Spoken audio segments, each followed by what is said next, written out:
Ladies and gentlemen, welcome back to Gaming with me, Tony Mo, and I wanted to have a little bit of a discussion today regarding being burned out on video games. Getting burned out, you know, it's a thing that happens to people, some more often than others, and maybe it's never happened to you yet, maybe it will, maybe it never will, you know, but I get a lot of people asking me about this.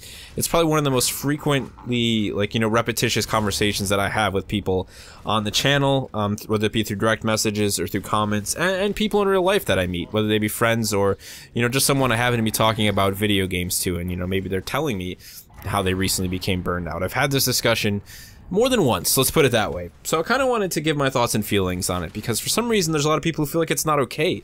Like they shouldn't step away when they get to that state where they really feel like they're burned out, man. They're not enjoying it anymore, and you know, for the most part, there can be situations where they start to hate it. This happens not just in video games. This is kind of, you know, a general life discussion, because you see it with people who play certain sports, or maybe you engage in a certain activity on a daily or on a regular basis. You know, maybe it's baseball or paintball or motorcycle racing, you know, whatever it may be. Maybe you just push too hard at something. You've done it so much, and you've started to develop this hatred for it. You've lost the enjoyment in it. You see this with a lot with people who are in a competitive situation, you know. I think it's very difficult to maintain that level of enjoyment that you get from a certain activity once you start engaging in it in a competitive manner, you know, whether it be esports or, you know, racing or football or sport, you know. When you take things to a competitive level, everything is kind of driven up to 10. The amount of engagement that you have to have on a regular basis with that activity is driven up to 11. You know, and it's very easy to lose sight of why you were doing it in the first place and why you loved it so much. So I think it's very much okay to step away from games. If you've reached that point where you just kind of are hating everything, you know, or where everything is just saturated with negativity. Every game that you play, you know, you sort of lose focus of why those games are fun, why, you know, what you could be doing to have fun, and your brain kind of just auto-focuses on the bad. And you find ways to almost intentionally or unintentionally, but, you know, very consciously ruin your own gaming experiences. It's something that I've seen with people. You know, you're done with something. It could be a specific game, it could be games as a whole, and, you know, you're obviously going out of your way at that point, subconsciously, I feel, to really make sure that your experience is as bad as it can get. And I think that is the point where you need to step away. You need to take a break. You need to take a breather. You need to look back at the moments where you were really enjoying games and kind of try and find yourself. I feel like it is a very, you know, it is a very spiritual thing. It's corny to say that because it's video games, but I think, again, this can be applied to anything in life. You know, you have to really look deep down and question, why was I doing that? You know, where was my highest level of enjoyment, and why has that gone away? And if you can answer those questions for yourself, then maybe you can return to video games and you can kind of see things in a different light. And I wanted to use some leftover footage I had for the Gears of War Ultimate Beta, because Gears of War was a game that brought me back. About 3 months before the release of Gears of War, that was probably the last time that I was genuinely burnt out on games. You know, I was really young at that point in time. Didn't even have a driver's license. So what was that, like 14? I don't even remember when Gears of War came out. It's been so long. I was young, and I was playing a lot of video games. I was riding my bicycle pretty much every night, every day with my friends, and I was playing a lot of video games, and I was going to school, and that was really it. That's what my life was, and I loved it. But games for me quickly became something that I really had burned myself out on. I was playing a lot of Halo at the time, LAN, and it was just kind of it for me, you know? I really wasn't enjoying things. I was fed up. Even when I was doing well in Halo, which was pretty often, I often was a really great Halo player when we engaged in LAN events. My brother and I were probably two of those people who we played with, and the enjoyment just wasn't there. Win or lose, I wasn't having a good time.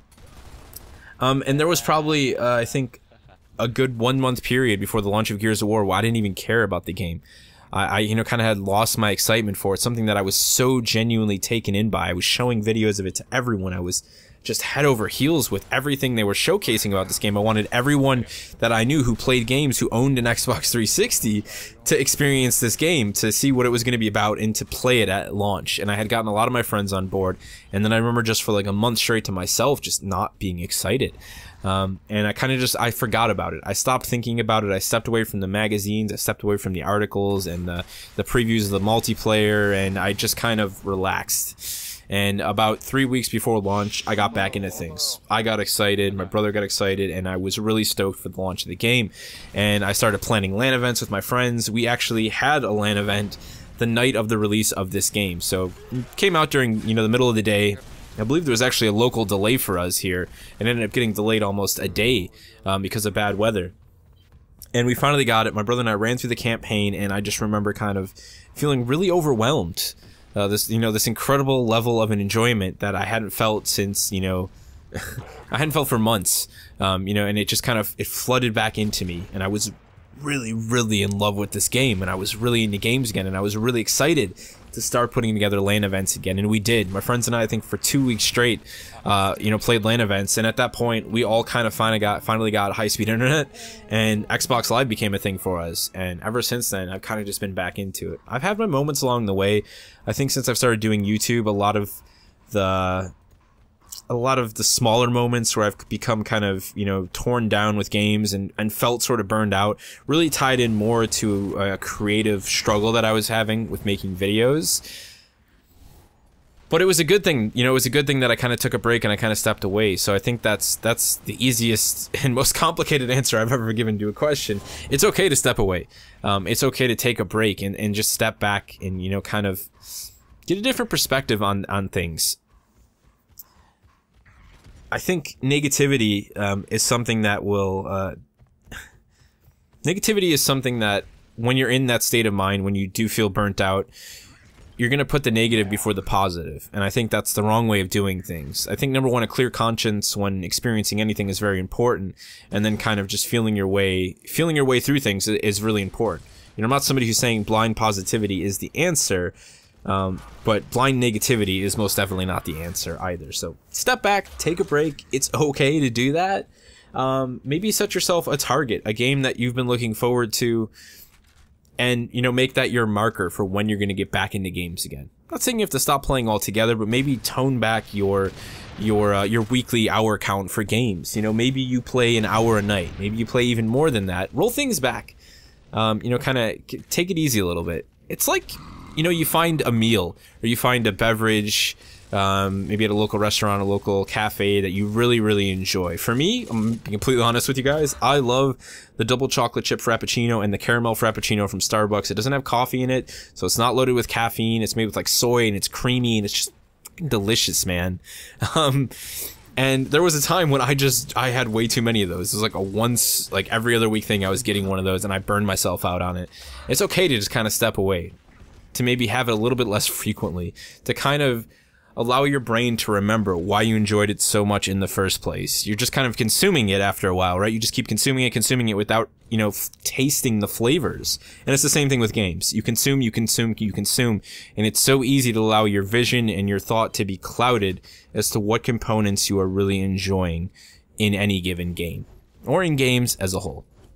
So this was an interesting conversation. I feel like a really weird game psychologist, and I'm sure everybody's going to have their different thoughts and opinions on this, and it's completely a personal, opinion-driven thing. There is no doubt about that. You know, I can tell you my stories and tell you what I think about the situation, but everybody's going to handle it in their own way. You just kind of have to find the situation that works best for you. And as I said, some people will never get burned out. There are some things in life that you enjoy so much that, you know, it would take a lot for you to get tired of them. And there are often things in life that you can't do as frequently as you can play video games. Video games are a very accessible element, right? They're right there, they're in front of you, they're easy to access, they're really not that expensive when compared to other things. Like when I compare video games to my other big hobbies, which are motorcycles, you know, motorcycles are expensive. Going riding in places like off-road and stuff, something that I really want to do with my brother, it's expensive. I can't do it on a daily basis. Hell, I haven't done it in several years, to be honest. Actually, probably almost a decade since my brother and I actually rode together on dirt bikes. You know, so it's you know, it's really just about the consumption level of something. Anyways, I'm completely rambling and starting to get off topic. I think I made a lot of my points across here, and at the end of the day, the easiest answer is yes, it's okay to feel burned out. It's okay to take a break. Go ahead and do yourself that favor, because I feel that it will benefit you in the long run. So feel free to share your burned out stories down in the comment section below. Have you ever been burned out on video games? Hell, maybe have you ever been burned out on anything in life, whether it be another sport or another activity? It doesn't have to just be games. Share it down in the comment section below. How did you overcome it? Did you never overcome it? Is it something that you actually left behind? Let me know down in the comment section below. Get those stories flowing, and I'll see you in the next one.